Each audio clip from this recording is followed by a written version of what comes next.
नमस्कार। हाल के market behaviour से यह साफ है कि निवेशक अब ओवरबॉट सेक्टरों से निकलकर उन सेक्टरों में जा रहे हैं जहां अब भी तेजी की शुरुआत हो रही है। इसे ही स्मार्ट मनी रोटेशन कहा जाता है। मार्केट संकेत निफ्टी 25,000 के ऊपर टिककर धीरे धीरे अपट्रेंड बनाने की कोशिश कर रहा है। अगर यह स्तर बना रहता है तो 26,400 तक की तेजी बन सकती है। लेकिन अगर कमजोरी आती है तो 24,900 के आसपास मजबूत सपोर्ट रहेगा। अब सबसे जरूरी सवाल, अभी कौन से सेक्टर अर्ली ट्रेंड में हैं?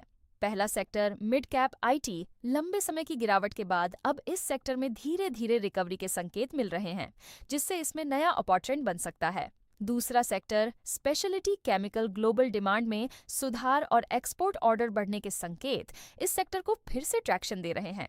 तीसरा सेक्टर हॉस्पिटल और हेल्थ केयर। हेल्थ इंफ्रास्ट्रक्चर पर बढ़ते खर्च के कारण इस सेक्टर में स्थिर और लंबी अवधि की ग्रोथ दिख रही है।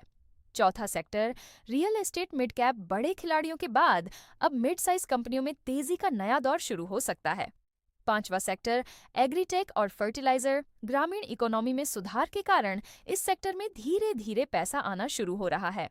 आज का stock focus Navin Fluorine International speciality chemical sector की। यह कंपनी ग्लोबल डिमांड बढ़ने के कारण आने वाले समय में अच्छा प्रदर्शन कर सकती है। रणनीति इस समय सबसे बड़ा मौका वही है जहां अब भी ट्रेंड शुरू हो रहा है, न कि जहां पहले ही तेजी आ चुकी है। धीरे धीरे एंट्री लेकर पोजीशन बनाना ज्यादा फायदेमंद हो सकता है। याद रखें, बाजार में बड़ा पैसा शुरुआती ट्रेंड पकड़ने वालों को मिलता है, आखिरी में एंट्री लेने वालों को नहीं।